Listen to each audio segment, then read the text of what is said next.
you doing today, Brian? Hey, I'm good, Nick. Here we are, making our way into the new year, and it's just proving itself to have all sorts of interesting twists and turns that are no different than the year we've just come out of. Yeah, it's kind of being the same, and in the United States, we just had the storm on the Capitol thing that happened. So it's an interesting time for sure. And my wife and I were talking. She's like, there needs to be this meme of where it's like 2020. It's like 2020's been crazy, and 2021's like, hey, hold my beer. But we had a great conversation today. We talked about everything from knowledge management to virtual working to just technology tools. Very deep conversation today. Very technical one too. Yeah. More technical than many of our conversations, which is, fun to embark on once in a while. We had Dr. Clark Shah-Nelson join us, and his focus is knowledge management. And, so we were able to talk about not only tools and technologies related to that, but many of the leadership challenges, the change management components, really, how you effectively work within teams to collaborate in a way that helps extend that informational basis that you're trying to capture within the knowledge management, and then how you continue to retain that over time, particularly in light of what for many industries has a graying workforce that is walking out the door with a lot of knowledge, right? Yeah, and I feel like a lot of organizations struggle with that, right? It's documentation, and especially us in technology roles, right? That's always a challenge. People like building this stuff, but they hate documenting this stuff. But it's important because you got to be able to leave it for the next person down the line, or somebody else who's coming in doesn't know anything. So it's a great conversation. I guess with that, since it's a little bit longer than one of our normal episodes, we'll just let the listeners get on with the show. That's awesome. Thanks, Nick.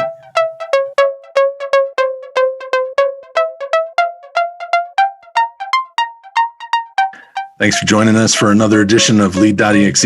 I'm Brian Comerford in Denver, Colorado. And I'm Nick Lozano, Washington, D.C.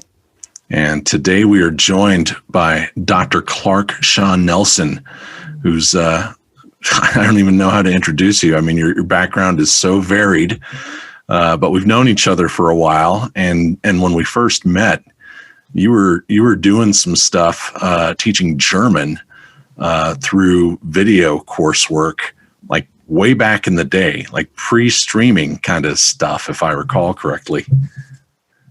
Yeah, absolutely. That was the early to mid 90s in Denver, Colorado. That's really where I had my first full-time job, was Denver, Colorado, there when I met you as a teacher. That's how I got started. I had a degree with an education license and a German and Norwegian degree from my undergraduate studies, and got a job teaching German in South High School in Denver. But after my first year, I got a job doing the same thing over the TV, and I had to set the whole thing up from scratch. And I was teaching 4 high schools at once over the TV, over the cable TV channel in Denver. And how did I get here from there? Right. That's right. That's right. Now you're the doctor. Yeah. I don't know. I went from there into like teaching online over the internet and training. And got a master's degree there in Denver at the University of Colorado, Denver, in instructional technology.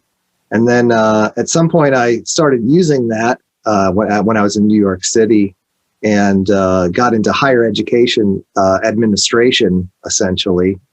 And that kind of led down the path toward instructional design management, really. I was at the State University of New York in Delhi, and helped them set up an online nursing program. Yeah. And so then I wound up at the Johns Hopkins Bloomberg School of Public Health, and managing a team of 7 instructional designers for their online learning classes and so on. And that really got me interested in the whole concept of management and leadership, and kind of took me down the path of Now I'm an assistant dean of instructional design and technology at the University of Maryland School of Social Work in downtown Baltimore.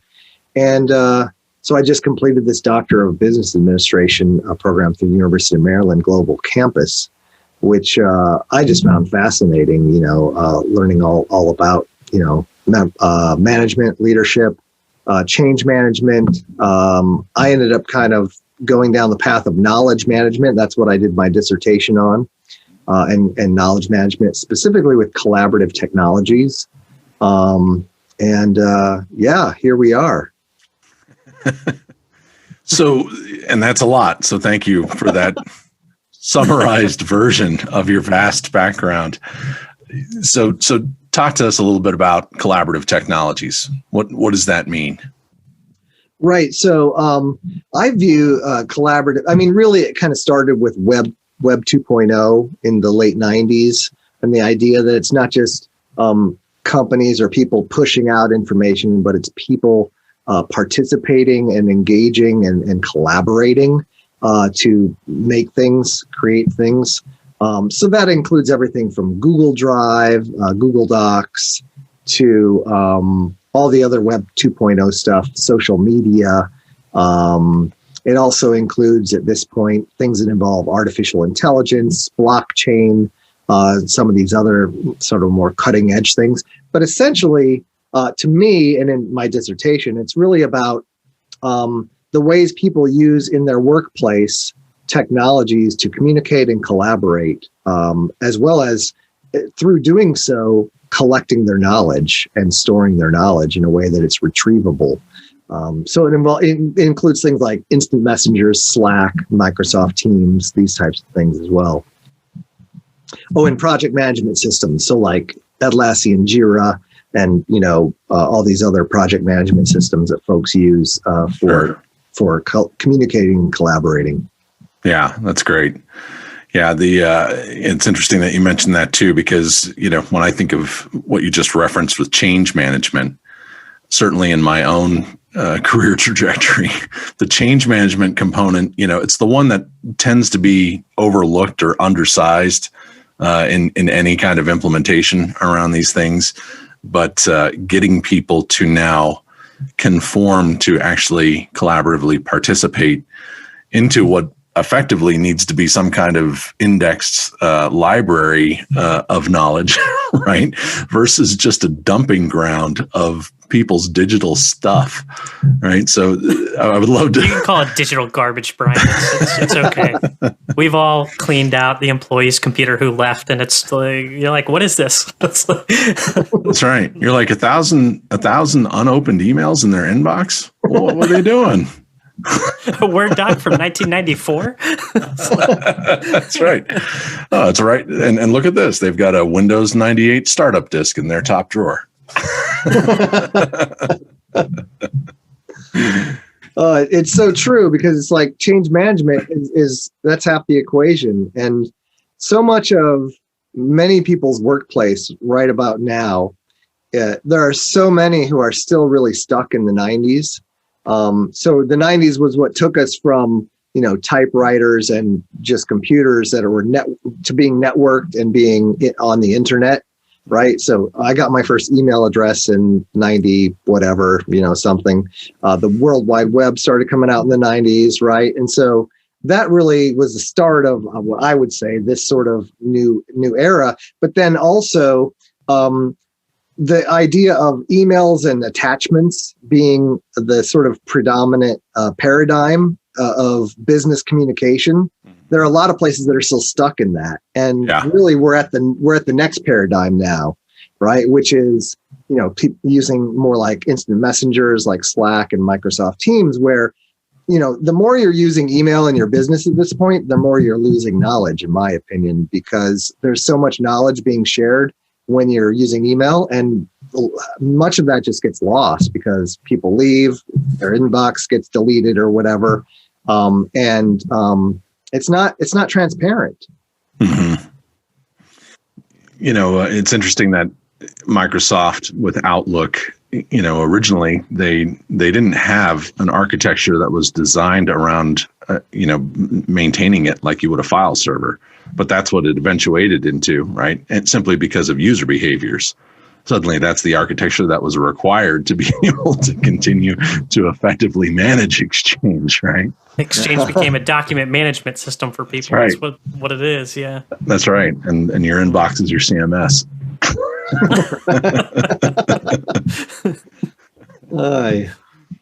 So what do we do next? We right click and create a new folder. Because we've exceeded the limit for that PST file, right?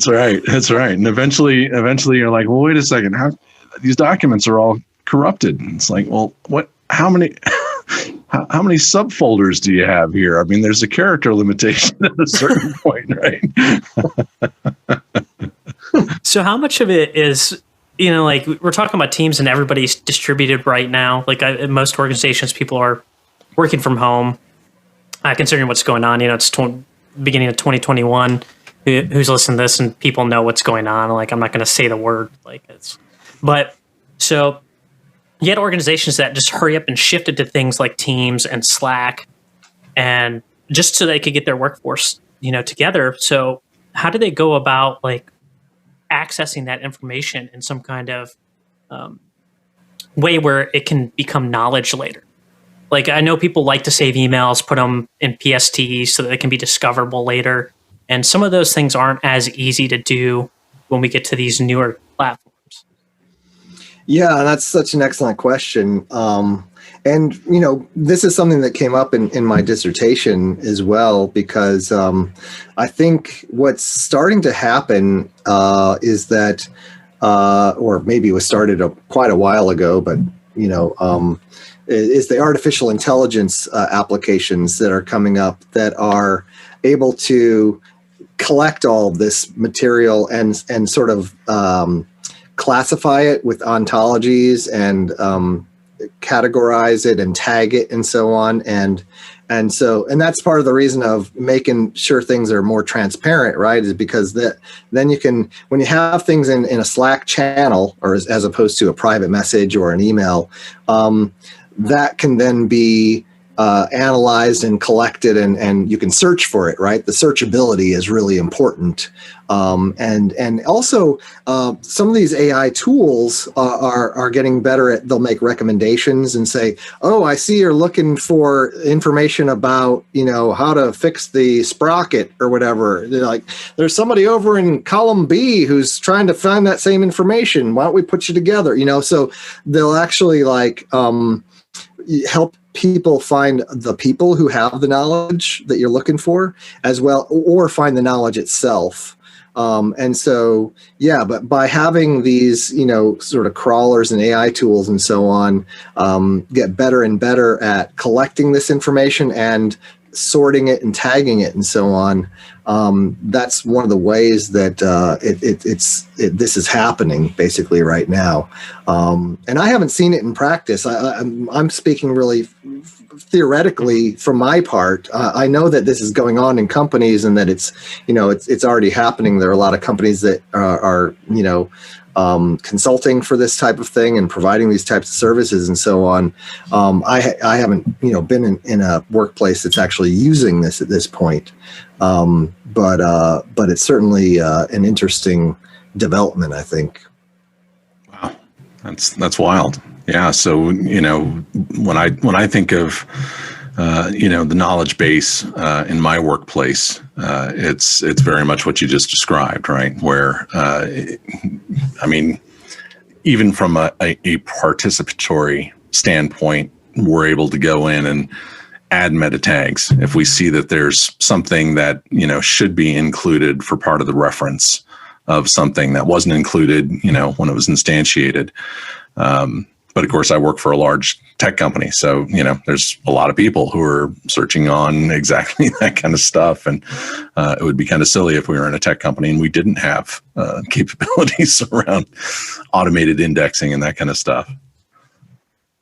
Yeah, absolutely. And when you're talking about larger companies, global companies, with people distributed around the globe, where one department may work across a large geographical area,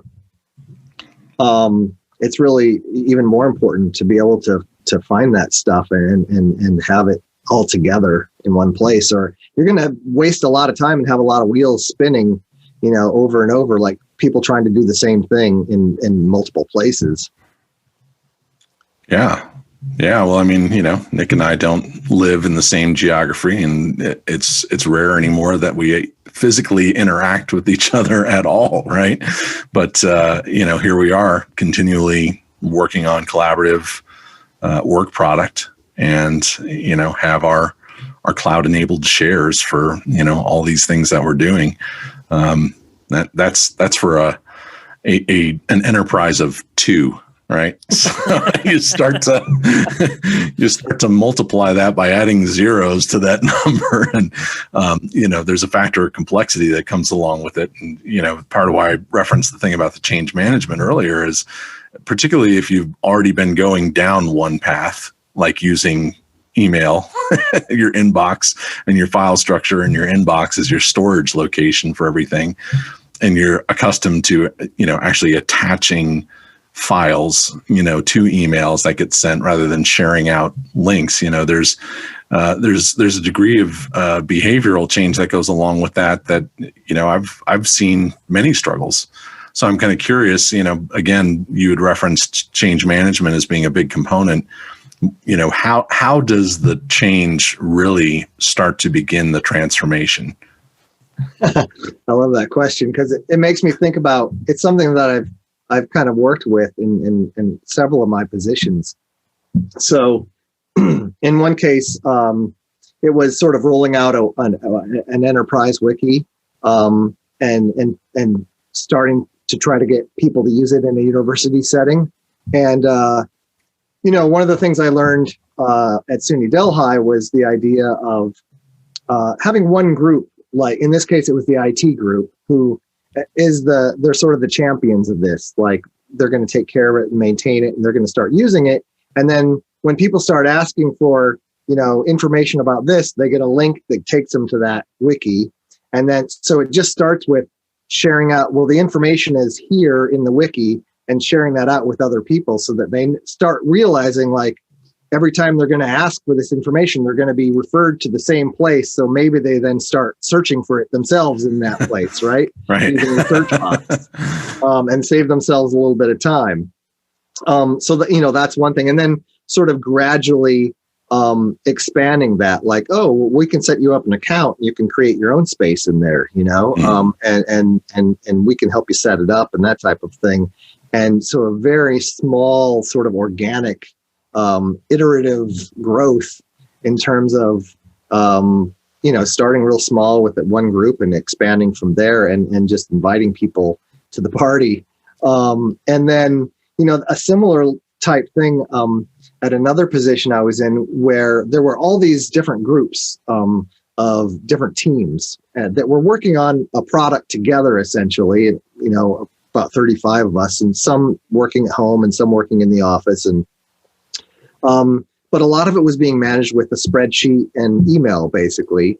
And so I came in and I was kind of like, okay, so I'm having a really hard time, like, getting just the information I need and sifting through all of this information in this spreadsheet. And there were all these colors and columns and rows and all this stuff. And like, how do I get to just what I need? And what I ended up doing there was really, I sat down with leaders and of each team, as well as members of each team. And it was just kind of like, so how do you work? Like, how do you do this? What's your process? And a lot of it is really process driven, right? Like, just getting a real good sense of person by person, what their process is. And then I would show them, like, well, what would you think if, instead of doing that, and I would give them an example. And in this case, I started rolling out Atlassian and Jira and creating workflows in there that would, like, hand it off to the next team member and send them a notification, and then creating dashboards. And I was just showing people, like, I could create a filter for you in a dashboard so that you can just, so you want to see this and that and the other thing.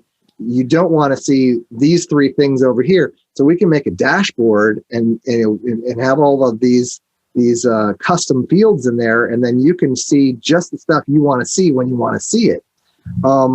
And I would just kind of show them this, and then I would try to build some consensus, like this could be a good way to go.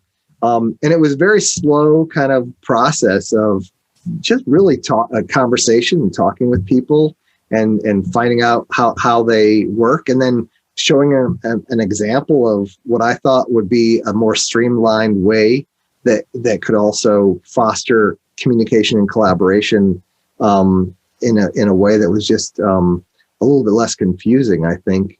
And gradually it just kind of like one by one, sort of like a snowball effect, starts building consensus and building.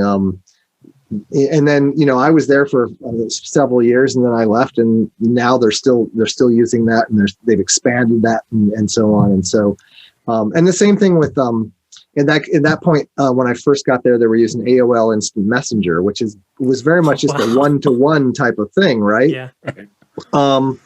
And so I started talking about, well, it seems like we would benefit from having channels where we can communicate in these channels about projects or about our teams, or, have different, like the water cooler channel and stuff like that. And so, I was able to push things along toward using, ultimately, it was like, should we use Slack or should we use HipChat, which was Atlassian's product at the time. And we were using HipChat, and now most everybody's on Microsoft Teams or whatever. But yeah, it was I was really enjoying it because I was learning so much myself, and I got to have all these great conversations with people and just learn so much about process. And then trying to every day I'd try to wrap my head around, like, how can I push this forward just a little bit more, and build some more buy-in to moving in this direction. But it can be a real uphill battle. Especially I've been in higher ed for a good long time now. And let me tell you, there are a lot of places I've been where folks are really still all about the files and the file server you can't get to unless you're on campus, and the email in some attachments. VAX. Yeah. The VPNs and stuff. And I'm just like, I think we can move things to the cloud, and it makes it a little more accessible. That's great. Well, a lot of what you just described there, I would qualify as iterative design. Mm-hmm. Right? You push some things out there. You engage in some dialogue. You prototype some things. You put that in front of your users for some effectively some acceptance testing. Right? You get additional feedback. You continue the dialogue. You create enhancements. You add new features. You continue to gather feedback, and it just continues to grow over time. Absolutely. And that was part of the thing too, when we rolled out Jira. Was at first it was just like, okay, we're just going to put this particular small set of things in there, and we're not going to use the comments or any of that, and then it was like, okay, let's just start logging time in there. So, because we were logging time in a separate system, well, we can log time in here. Let's just log in. And then it was like, okay, let's start using the comment feature now. So it was just a very iterative evolution. I like the way you do that. I mean, I've dealt with some organizations even nowadays that still are like that, right? They run out of spreadsheets and email, and it's pretty scary, right? Because if somebody gets hit by a bus, like, all the information is just gone. And the change management's the hardest part of it, I feel like, right? And it's like, how do you bring people along slowly to get them to get buy-in, to see that this is a different way of doing stuff so that it helps other people down the road. It's going to suck in the beginning, but it's going to be better for you in the long run. Absolutely. And that brings us back to like knowledge retention, which was, part of my dissertation, like somebody getting hit by the bus, somebody, getting some sort of a disease. They might need to be out of work for a while. I'm glad you changed it up beyond getting hit by the bus, Yeah. Whatever it happens to be, right? Falling off a cruise ship, Brian. Right. We can go lots of ways here. Cruise ship. Scaffolding at the U.S. Capitol. Exactly. whatever that is, knowledge retention, companies and organizations, nonprofits, you name it, they're dealing with all of these people's knowledge and investing so much in knowledge. Intellectual capital is probably one of the most important forms of capital in this type of economy that we're in this type of world that we're living in, with the internet and the networks and so on being so important. Sure. And if you have people coming in and you're paying them however many figures, and they're all of their knowledge is in their email or on some files on their hard drive that they take with them when they leave or whatever, or it just gets trashed when they leave, it's not a great use of your capital. And so knowledge retention, I mean, that's part of the whole thing, that I was writing about in the dissertation, is you have baby boomers retiring, by hordes these days, of course, and most of them in executive positions and in high level positions, and a lot of them not extremely tech savvy. Many are, but there are, a lot that aren't. And in some cases they're retiring and then they're being hired back as consultants at extremely high prices for their knowledge that wasn't captured. Yeah. Right. And so, the idea of having a systematic management of knowledge, to help sure the knowledge is retained, it's not lost, to help make sure the knowledge is shared, is just so important these days. Also with, there are a lot of the gig economy and a lot of folks kind of like hopping around jobs and so on. And so that comes into play as well. And there has to be a way to, empower people as well as sort of harness their knowledge and share it and make it available. Yeah, that's, I think of a project that I was involved in, almost a decade ago, where exactly what you're talking about, for a large organization where you've got a lot of different people who are specialized in certain areas, but there would tend to be a need for someone to collaborate with one of those people, right? Suddenly there's an engagement with another client of a certain type that, there's someone in the organization has the knowledge of exactly what that challenge is. But, what do? Do you start picking up the phone, or do you send an all employees email, right? Who knows about construction risk defect, The reply all on the distribution list. Yeah. That's right. And for most people, it's just a waste of time, right? It's just junk showing up, or there's the tribal effect, right? There's someone who's like, well, I think that there's this person who had this experience with that thing or that client, and versus exactly what you're talking about, having a centralized forum to be able to find some of those things. So, part of what I've seen results from that, whether it's, Slack, Teams, Drupal, there's this option to be able to create your profile and your persona and have those meta tags help drive the indexing and the search capabilities, so that it's very easy for someone then to go and search on the term construction risk defect, right? And now you've isolated, there's these 3 people out of a 10,000 person organization, who have some specialization, or there's a reference to an RFP that, can be tied back to that from a document management perspective, that sort of thing. Absolutely. And in terms of getting there, and the change management to get there, one of the crucial things these days is a lot of companies don't have something like a chief knowledge officer, or a, somebody, systems and a group in place to help make sure that there are processes, that there are incentives, there are, whatever needs to be in place to help make sure, people, when they're hired and they go through onboarding process and HR and the learning and development group and so on, that there's this whole sort of systematic set of processes, systems, and software, and so on that help make sure that the knowledge is being shared. And so, that's another big piece to this puzzle is having that leadership of knowledge management and knowledge organization. Is there any point where people can go overboard with saving information?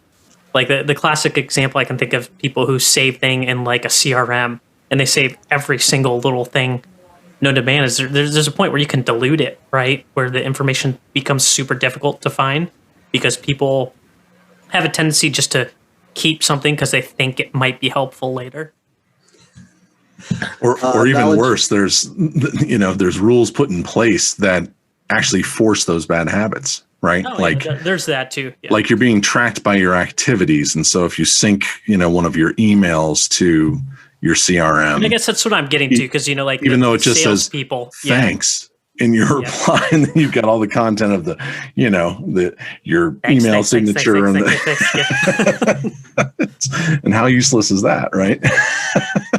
Definitely. That can really dilute things. And that's where I think some of the AI should come in handy for filtering out some of these things. That's even a problem with Jira, where I forward comments to Jira, and then it's got the whole history, and then I forward another one later and it's got the same whole history, and I haven't figured out a way to train it to get rid of all that stuff that's repetitive in there. But yeah, that's definitely a thing, as is knowledge hoarding, but the idea that people are and in this case it can be not wanting to share their knowledge in terms of like, well, I have this expertise, and this is my paycheck, right. This is, if I give this away, then I'm less valuable somehow or something like that, and that can be a problem as well.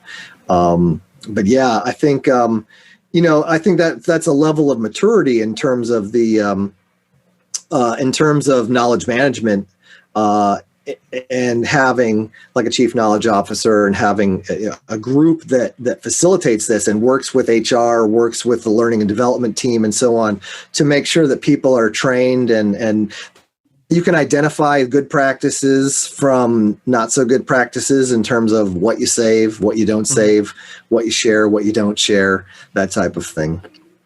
Well, from a leadership perspective, also, part of what I just heard you reference is, to me, something that we in IT have experienced for a long time, which is that sort of draconian desire to control and withhold information for specifically the reasons that you're talking about, because that keeps you in this prestigious role of, being the single knowledge keeper for something, whether it's retaining the only information about the administrative login credentials, to certain systems, not completing your documentation in the wiki, right? Wow. So that nobody else can really triangulate how to do what you've been able to do.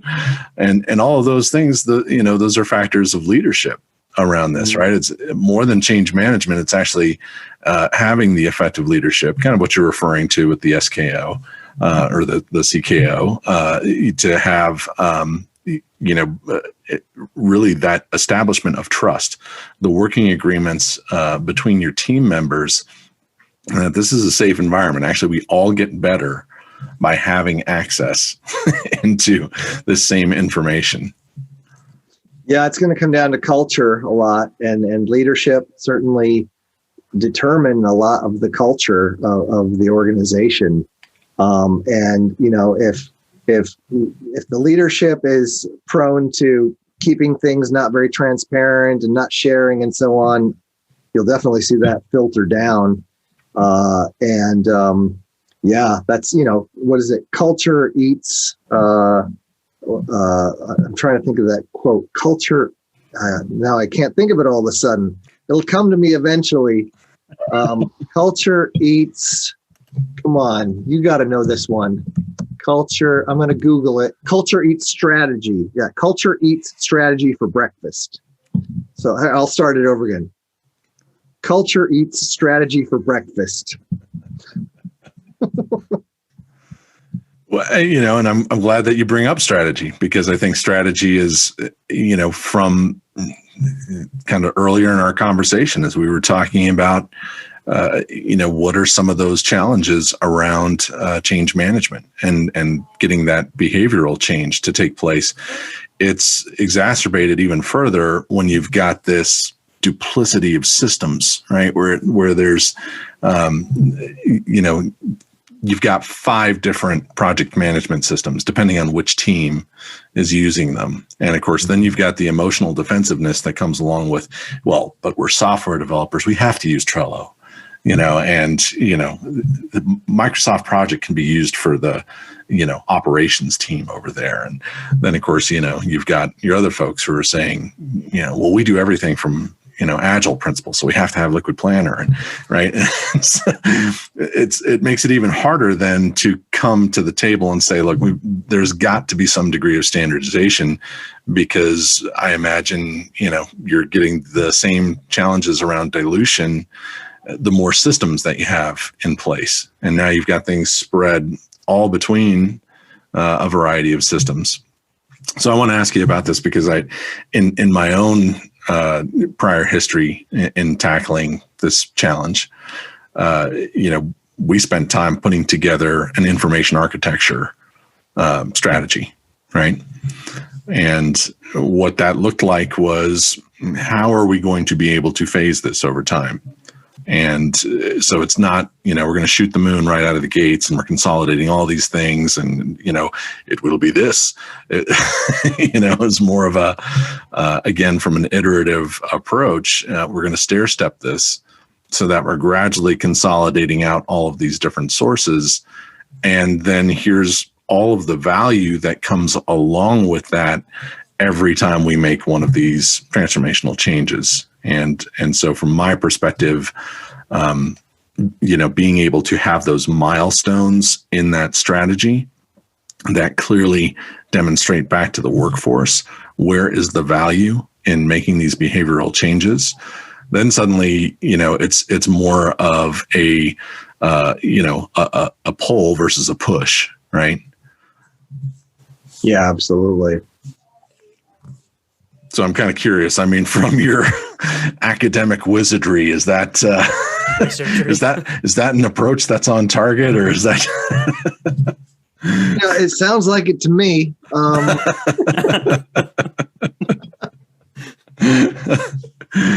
right. Well, I'm giving that a green light. Okay. Maybe I shouldn't be asking the guy with the background with the heaps of junk behind him. Right?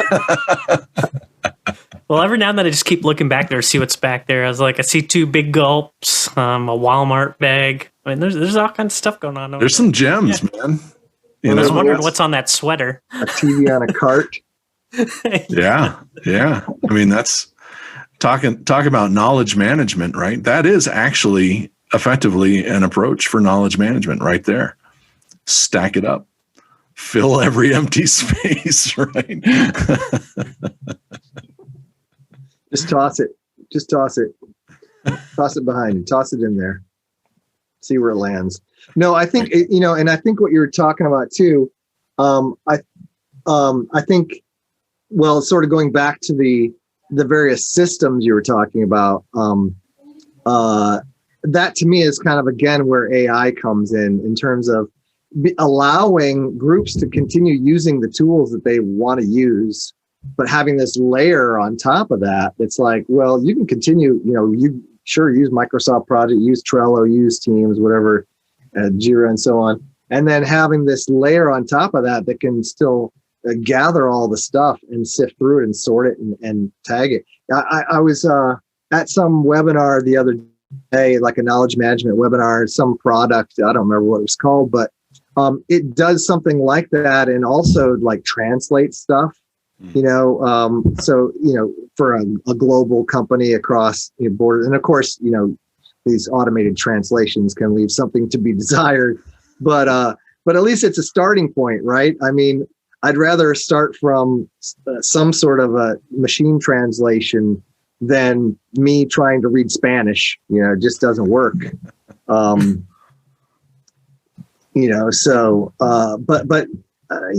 things like that, I think as things progress and as the AI gets better, as the translation gets better, for a global company working with employees across the globe that speak different languages and so on, when you can do something like that and say, yeah, we're going to pull from all these different systems that everybody's using and tag things and organize things into taxonomies and so on, and then make them available so that people across any of the arms of this organization can find the knowledge from other people, even if it was created in a different language originally.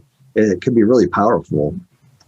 Absolutely. Even, the machine learning on the front end of email receivers, right? That's able to identify emails of certain types and route them, to the appropriate subject matter expert or the appropriate team to execute, a series of steps, be able to link that to some kind of automated workflow, all of those things. It's interesting too. I think that we kind of came out of this era where, I think way back, I guess circa 2003, the first version of SharePoint, right? It was just so absolutely clunky and frustrating, like most things Microsoft. And but since we've been in the Satya Nadella era, a lot of these things have eventuated. SharePoint now is just it's sort of a framework that enables someone who's got a Microsoft Word level of document or technology interaction to be able to build some pretty robust capabilities that function, just like some of the best websites. And you think of how this is eventuated, across the board with all of these different consumer options.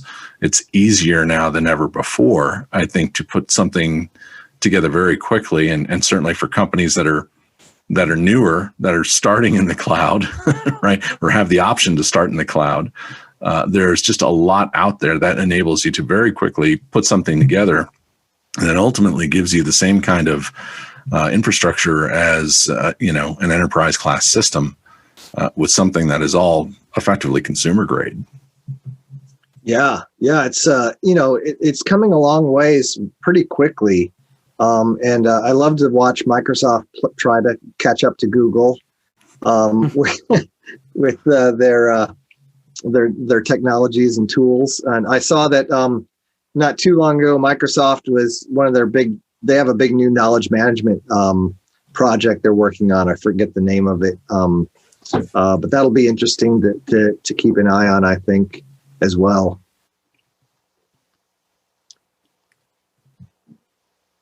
Uh-oh. Nick, you got the name of the Microsoft Knowledge Management project? I was looking it up, but I recall it's something to do with the brain.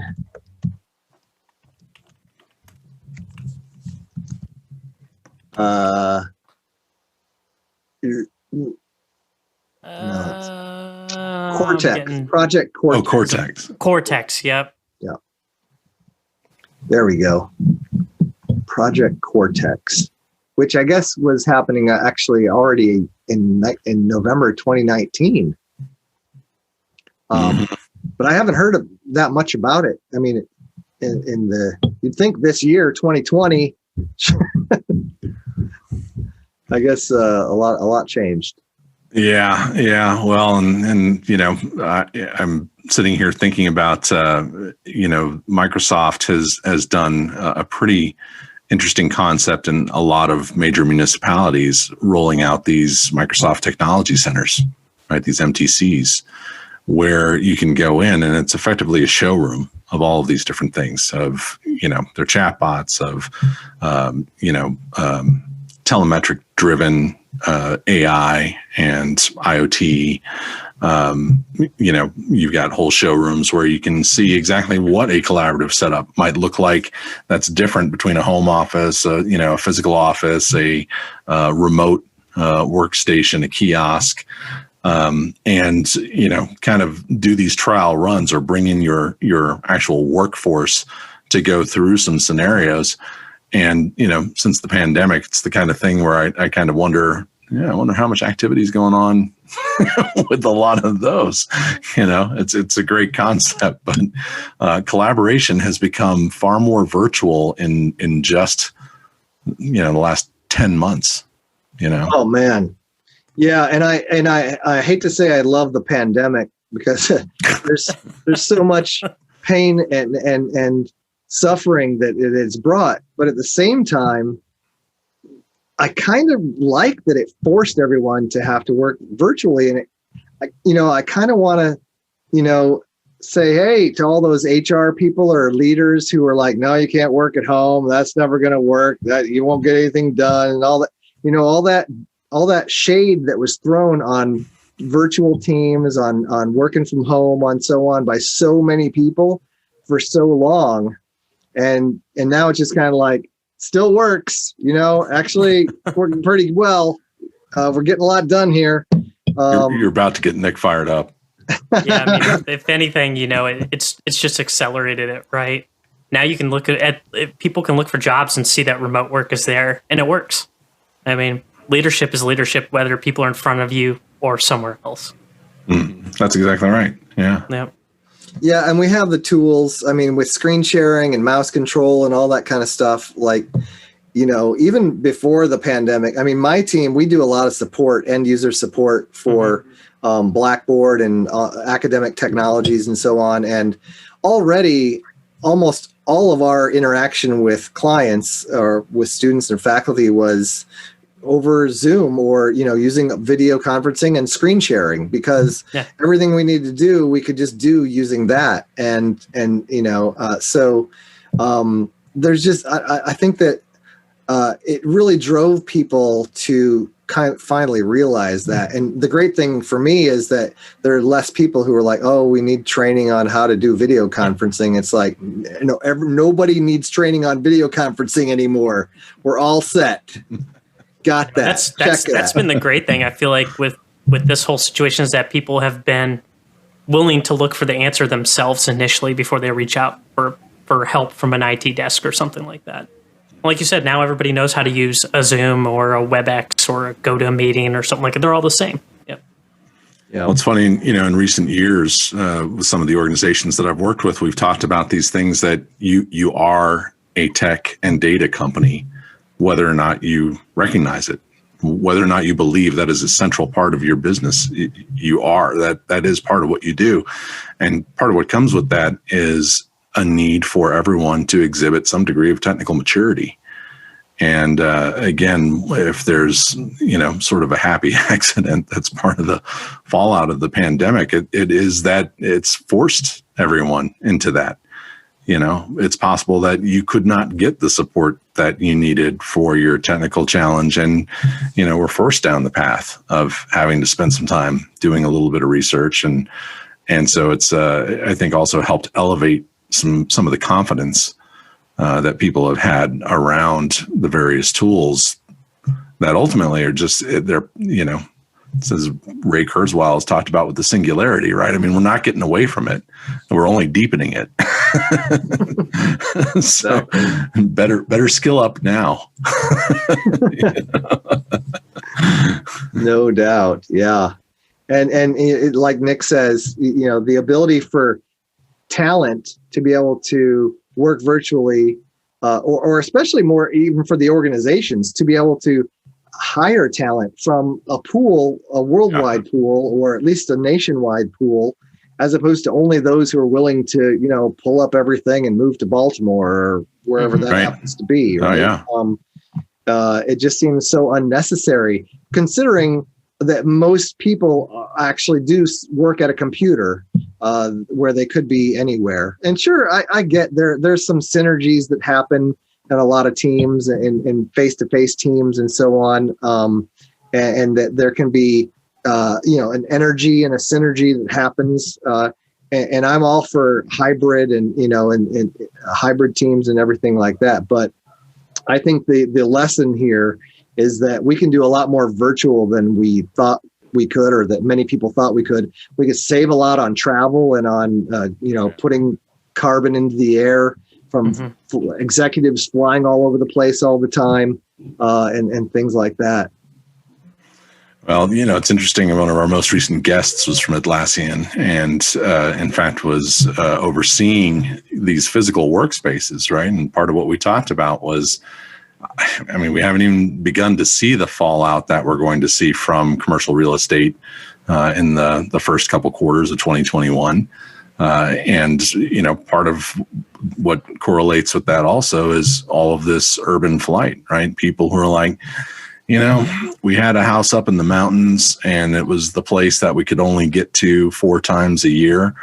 And now I'm ready to reverse course on how I've been living, because I can actually live up there 90% of the time and only travel down into the city when I need to get on a plane or physically interact with someone. And so it has, created a real pivot that just as anytime we see these transformational changes, there are those winners and losers that are part of the outcome that, never could have necessarily been foreshadowed, 12 months earlier or whatever it is, right?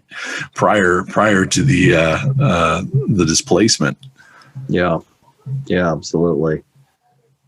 Yeah. And, I recognize, my sort of angle here and my privilege in terms of, I'm talking about white collar workers, and certainly there are a lot of folks who they can't work from home. They've been hurt immeasurably from what's gone on in 2020 and have to deal with kids learning at home and, trying to maintain a job and have to go to a job where they're have to interact with people and potentially putting themselves at risk. And it's heartbreaking. But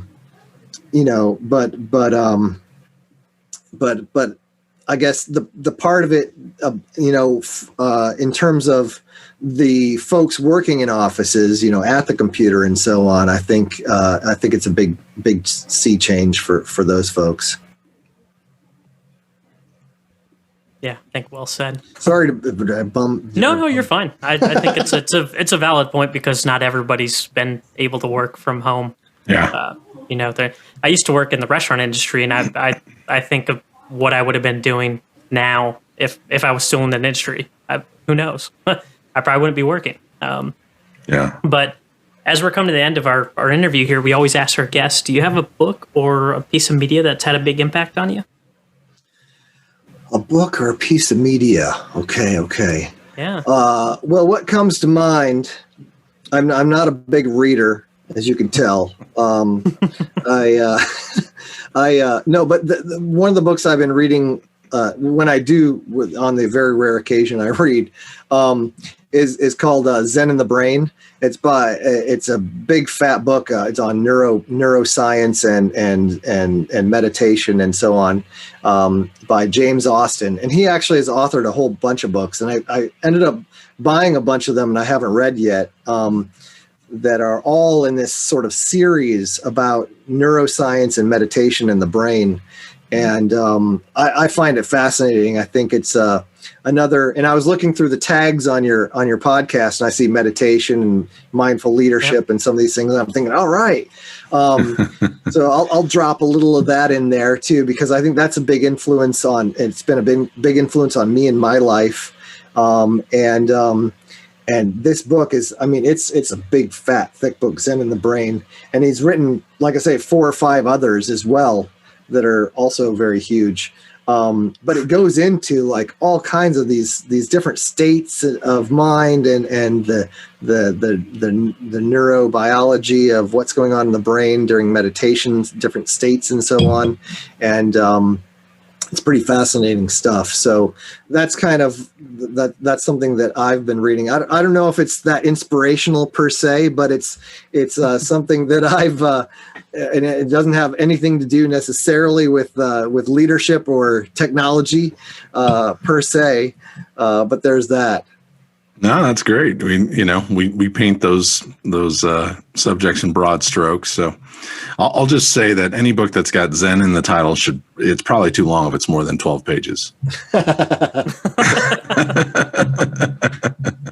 Zen is about simplicity. Yeah, exactly. The sound of one hand clapping. That's right. It's more about the empty space than the fullness of many, many pages. Well, Dr. Clark Shah-Nelson, thank you so much for spending the time and helping to educate us on knowledge management and commiserating as well on some of the current state of things.